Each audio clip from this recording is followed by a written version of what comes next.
pour reprendre les deux catégories de Karl Popper, nous avons affaire à des sociétés closes. Karl Popper a utilisé son concept pour le communisme. On voit vers quelle catastrophe a conduit la société close, et l'islam se ferme sur lui-même. Est-ce qu'il était légitime de bombarder les populations afghanes?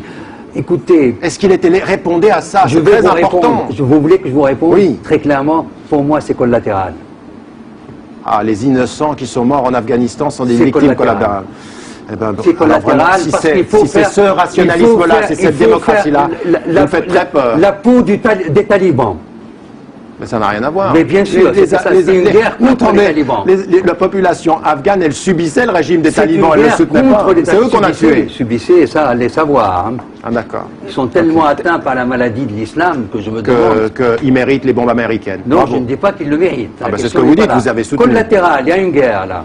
Pour vous, Tariq Ramadan, les remèdes ne peuvent pas être simplement, comme vous le proposez dans votre livre, c'est en réformant l'islam qu'on va résoudre le problème de l'éducation dans les sociétés musulmanes, ou le problème de la justice, ou le problème du rapport au Nord. Ça n'est pas possible. Ça n'est pas possible aujourd'hui de traiter les gens comme on les traite en Afrique du Nord, et quand ils viennent chercher du travail en Europe, on les traite de cette façon-là. Et il y a deux responsables, encore une fois. Il y a les États européens dans leur politique d'immigration, et il y a les États d'Afrique du Sud qui ne font rien... D'Afrique du Nord, pardon. Et d'Afrique du Sud aussi, soit dit en passant, mais d'Afrique du Nord, qui ne font rien pour ces populations-là. Donc cette critique, il faut qu'elle soit double. Vous avez une critique unilatérale, on a l'impression que vous voulez plaire à une population qui est au Nord et qui vous écoute en disant « Ah ben voilà, il dit ce qu'on pensait ». Vous n'êtes pas dans le dialogue, monsieur Medeb, vous êtes dans ce que j'appelle le monologue interactif. Vous parlez la langue de ceux avec lesquels vous êtes. Je parle la langue de ce qui m'a formé. Et... Je crois que le procès qui est fait à ce texte est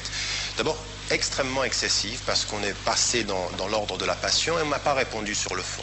Ma position, elle est extrêmement claire. Ma position est extrêmement claire sur le fond. Je cite un certain nombre de noms, juifs ou non juifs, et ma position n'était pas cela d'abord, qui soutiennent la politique israélienne et qui nous donnent une lecture de ce qui se passe en France et sur la scène internationale biaisée.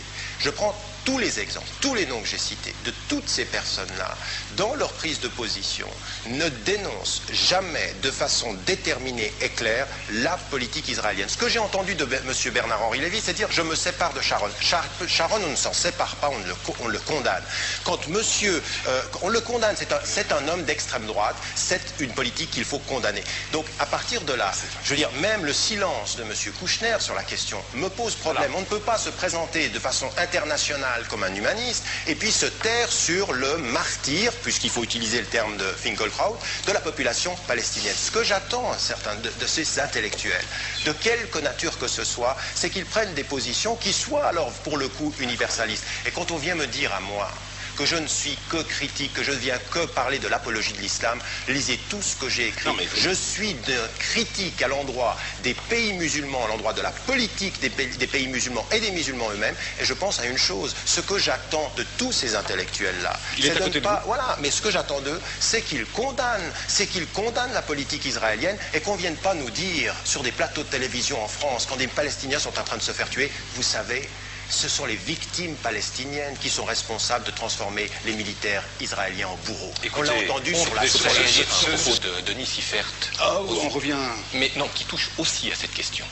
Sur le fond, si demain, il y a un État palestinien, un État israélien, que ces deux États, l'un à côté de l'autre, veulent se rencontrer, veulent travailler la main dans la main, développer une vraie démocratie chez l'un et chez l'autre, je peux vous assurer, et je ne crois pas me tromper, qu'aussi bien Alain Finkielkraut, moi-même ou tant d'autres juifs diront nous sommes contre les implantations juives dans les territoires palestiniens à une condition, que s'il y a des Arabes à Haïfa, à Beersheba ou à Tel Aviv, j'ai aussi le droit d'aller en vacances à Naplouse, à Hébron ou ailleurs, sans risquer de me faire assassiner. Qui est-ce qui entretient cette terreur? Mais arrêtez de... Je veux dire, il y a un État bourreau, qui est un bourreau, je suis désolé, qui est en train... J'aimerais la politique fixe. Oui, Demain, nous avons cette situation. Je vous demande de dire clairement, parce qu'il me paraît quand même qu'aujourd'hui, l'État et le gouvernement qui est en train d'opprimer un peuple et de le coloniser, c'est l'État israélien. Et je vous demande, par esprit citoyen français, de dire cette condamnation et de ne pas transformer les bourreaux en victimes. Et j'aimerais juste dire une chose, s'il vous plaît. J'aimerais quand même, parce que tout à l'heure, on a dit une chose. On me dit, oui, vous avez fait une liste de non-juifs. Voilà. Alors, ma position, elle est celle-ci. La liste, elle est liste pourquoi ? Elle est liste parce que je m'adresse là à ceux qui sont les plus médiatisés en France. C'est-à-dire que toute cette liste, le point commun de tous ces intellectuels, c'est leur caractère médiatique et leur silence ou leur complicité quant à Israël. C'est ce qui explique cette liste. C'est pas une suspension. Quand Amnesty International aux États-Unis demande un moratoire sur la peine de mort, quand le président Chirac demande un moratoire sur la peine de mort en Chine, c'est pas parce qu'il est pour la peine de mort, c'est parce qu'il sait qu'il n'y a pas de possibilité pédagogique d'aller vers quelque chose qui est la cessation, si ce n'est d'abord par un moratoire. C'est ma position, je la dis, je la répète et je la confirme. Et je vous dis une chose. Non, mais attendez, vous savez la différence entre vous et moi, c'est que vous ne direz jamais, vous, aujourd'hui, au roi d'Arabie Saoudite, que ce qui est en train de se passer dans son pays est absolument inadmissible. Et comme vous l'avez dit, barbare. Vous savez pourquoi? Parce qu'ils ont l'argent qui vous fera taire. Vous et toute la classe politique française. Alors, j'aimerais simplement vous dire une chose. La position qui est la mienne aujourd'hui, c'est de faire en sorte que dans le monde musulman, on puisse cesser cela tout de suite et que nous allions vers quelque chose qui est un vrai débat de fond pour que nous ne faisions pas ce qui est en train de se passer aujourd'hui dans le monde musulman, à savoir des pratiques qui sont absolument injustes. Je répète avec clarté que je m'oppose à ces applications. Mais maintenant, j'aimerais retourner les choses, parce que je vous ai entendu dire des choses. Vous savez, vous dites, non, moi j'en ai vis-à-vis de l'islam politique. Et ensuite, on vous lit et on entend, l'islam ne peut pas et ne veut pas s'intégrer. Vous parlez donc de l'islam. Votre problème, c'est l'islam. L'islam modéré n'existe pas, cette religion ne peut pas s'intégrer. Attendez, soyez sérieux. Si, en tout cas, vous avez l'habilité, il faut avoir la précision quand on est un homme politique. Et ma question, elle est celle-ci. Vous avez pris, par exemple, comme exemple, vous prenez des chiffres et vous les tournez dans le sens qui vous arrange. Vous ne dites pas, par exemple, que 74% des Français sont pour la séparation de l'ordre du pouvoir. Ça veut dire que 74% sont totalement intégrés. Vous ne dites pas que 94% des Français de confession musulmane ou des musulmans vivant dans ce pays sont pour l'égalité. Pourquoi vous ne citez pas ces chiffres? Vous allez citer d'autres chiffres qui sont ambivalents. 46% des musulmans pensent que l'islam est plus important que la République. Mais la question même, elle est tendancieuse. Je vais vous poser une question simple. Vous êtes un catholique pratiquant, monsieur. Dans votre vie, qui est plus important, Jésus ou Chirac? Bon. Répondez à la question. Répondez à la question. Je ne sais pas si on peut répondre à cette question. Qui peut répondre à cette question? Oui, il peut répondre à la question, puisqu'il reproche aux musulmans d'avoir une foi. Ils ont une foi. Alors, monsieur de Villiers, je ne sais pas. C'est Jésus ou Chirac pour vous? La réponse est Jésus. La réponse est Jésus. La réponse est Jésus. Donc, alors, c'est le même combat. C'est le même combat. Vous deux, une chose, parce que on peut avoir une proposition qui est juste, mais avoir une conclusion qui est fausse. La proposition qui est juste, c'est qu'aujourd'hui, dans le monde arabe, il y a un vrai problème interne et il faut être critique par rapport aux dynamiques dans le monde arabe. Quand il a été dit, par exemple, que les intellectuels, parfois, n'étaient pas présents, que la société civile n'était pas... Il faut considérer qu'il y a une dictature, mais qu'on attend, par exemple, à l'heure où on parle maintenant, il est très important que le mouvement d'opposition prenne ses responsabilités et trouve les voies plurielles. On ne peut pas systématiquement blâmer l'Occident, et ça, c'est vrai. Il y a un discours qui a été, parfois, victimaire en nous disant... La seule cause de tous nos problèmes dans le monde arabe, c'est la question palestinienne. Or, moi, je pense que c'est le contraire. C'est la conséquence des problèmes en amont. C'est-à-dire qu'il n'y a pas de liberté, qu'il n'y a pas de dictature et il n'y a pas de société civile. Mais vous ne pouvez pas, avec cette proposition qui est juste, aller vers la conclusion que finalement, Israël, c'est rien du tout. Je veux dire, tout ce dont on est en train de parler, écoutez, soyons sérieux et lucides sur le monde arabe. Les vraies questions sur les démocratisations, le respect des peuples, le fait de l'indépendance de ces peuples, le fait qu'ils puissent avoir accès à leurs matières premières ou au pétrole, c'est central sur la question économique et sur la question sécuritaire, avec la place centrale d'Israël aujourd'hui. Même l'administration d'Obama, qui a voulu avancer et nous présenter une nouvelle image, aujourd'hui est complètement coincée par des impositions qui viennent d'où? Qui viennent de la centralité de la question israélienne dans la région. Vous ne pouvez pas ne pas tenir compte du fait que les blocages en amont dans le monde arabe sont dus aussi au fait. Et moi je ne suis pas d'accord avec vous. Aujourd'hui, Israël préfère 1000 fois des dictatures qui lui permettent de continuer son travail, de continuer cette colonisation lente et le fait accompli, que des démocraties parce que les voix du peuple refusent la politique israélienne actuelle. Condamnation sur Sakineh. Moi je suis condamné. Non, j'ai condamné à plusieurs reprises et depuis le départ. Vous avez signé la pétition de Bernard-Henri Lévy? Non, j'ai condamné sans signer. Non, faut pas confondre les pétitions instrumentalisées et les positions de principe. Ma position de principe a été une condamnation.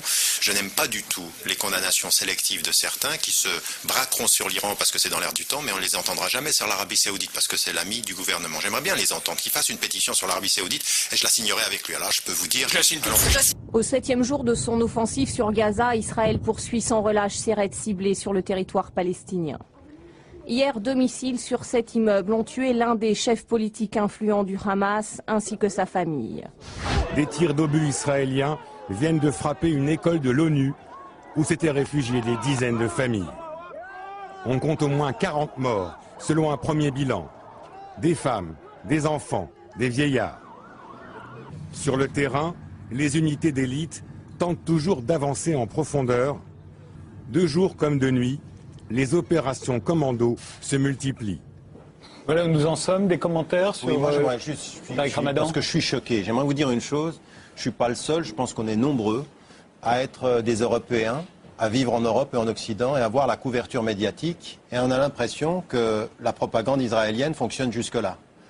Là, ce qu'on vient d'entendre, en une phrase, c'est le Hamas qui a rompu la trêve, c'est tout ce qui est dit, c'est la légitime défense d'Israël. Et puis, dans le massacre, on met en évidence qu'on est en train de cibler un certain nombre de membres du Hamas. La réalité, elle est qu'aujourd'hui, les organisations de solidarité, les Nations Unies, qu'est-ce qu'elles disent ? Tous ceux qui sont sur le terrain, qu'est-ce qu'ils disent? Ils disent, vous ne vous rendez pas compte de ce qui est en train de se passer. C'est un massacre de civils. C'est un massacre d'une population. Alors moi, je trouve très cynique, je suis désolé de vous le dire, d'entendre dire, mais alors si on bombarde autant, pourquoi il n'y a pas plus de morts? Où sont-ils? Attendez, quand même, je veux dire, vous pouvez en arriver à ce cynisme-là. Les gens sont... C'est du cynisme. Vous êtes dans le calcul et en essayant... Non. Je pense une seule chose. C'est que quand on entend... C'est pas à l'aveugle. Attendez, un massacre, c'est Hama, 82, quand Assad liquide 20 000 frères musulmans. Ça, c'est à l'aveugle. Attendez, quand on frappe une école et puis qu'on tue les gens et qu'ensuite on essaye de... quelqu'un a ciblé une école ? Attendez. Oui, après on dit il y avait des gens du Hamas et que l'ONU est en train de dire il n'y avait aucune personne du Hamas, il n'y avait aucun militant, il n'y avait aucun militaire. Je veux dire qu'aujourd'hui, je ne comprends pas comment vous pouvez être assis ici, voir ce qui est en train de se passer et ne pas prendre une position simple qui est la seule qui soit la condamnation totale et absolue de ce qu'on est en train de voir et ne pas essayer de tourner ceci en compassion n'est pas raison. Israël est victime. C'est pas une compassion, c'est de la justice. Que si. Non, je suis pas du tout dans la compassion, je suis dans l'ordre de la justice. Madame, je comprends parfaitement votre réaction. Et je comprends parfaitement votre émotion. C'est celle que moi j'ai éprouvée de mon côté dans des circonstances différentes. Vous ne l'éprouvez pas là? Écoutez, oui, bien sûr. Est-ce que vous l'éprouvez là? Mais écoutez, voyez, est-ce que vous condamnez ça? On ne fait pas ici une discussion à l'estomac. Bien sûr que non, je ne le condamne pas. Vous ne condamnez pas ça? Non. Je vais vous expliquer pourquoi. Mais ça vous suffit. C'est-à-dire que les civils palestiniens ont moins de droits que les civils israéliens. Mais moi, monsieur, vous savez ce que vous avez osé dire. Monsieur, vous savez ce que vous avez... Laissez-moi terminer. Là, vous savez ce que vous avez osé dire? Vous allez oser remettre en cause ma propre citoyenneté suisse, monsieur. Mais qui êtes-vous? On a même donné la citoyenneté suisse à Ramadan. Vous vous rendez compte? Mais qui êtes-vous pour vous donner, au-delà de la loi, la compétence de pouvoir me reprendre une citoyenneté? Dans vos livres, où vous dites... C'est vrai ça, monsieur Freisinger, ce que dit monsieur Ramadan? Non, j'ai dit qu'en Suisse, on donnait même la citoyenneté suisse aux frères Ramadan. Ça veut dire quoi? Vous imaginez ce que cette société est en fait ouverte? Mais si vous étiez au pouvoir, je ne l'aurais pas eu, monsieur Freisinger. Pardon? Si vous étiez au pouvoir, et je suis content que vous ne le soyez pas, je ne l'aurais jamais eu. Mais il y a des lois ici. Répétez-le. Je l'aurais eu, vous me l'auriez donné. Bon, alors maintenant, avec je vous pose une question. Bon, puisque vous le prenez comme ça, je vous pose une question très simple. Je sais, en ce qui me concerne, quelle est ma légitimité d'être assis ici, puisque vous avez fait allusion à cela avant. Je suis un élu du peuple, d'accord? Un élu du peuple, sur la base du suffrage universel, avec derrière une démocratie. Monsieur Ramadan, vous représentez qui? Je représente un citoyen de confession musulmane que vous choquez. Non, attendez, qui vous représentez à travers vos discours? Pourquoi il n'y a jamais de musulman qui est contraire à vos opinions? Monsieur Freisinger, mais qui vous a dit? Monsieur Freisinger, on l'a dit dans le sommaire de cette émission, un journal, un hebdomadaire américain a classé monsieur Tariq Ramadan parmi les 100 penseurs les plus influents de la planète. Monsieur Tariq Ramadan est un des leaders musulmans les plus connus en Europe. Pourquoi ils l'ont interdit d'entrer aux États-Unis, raison pour laquelle nous l'avons invité ce soir.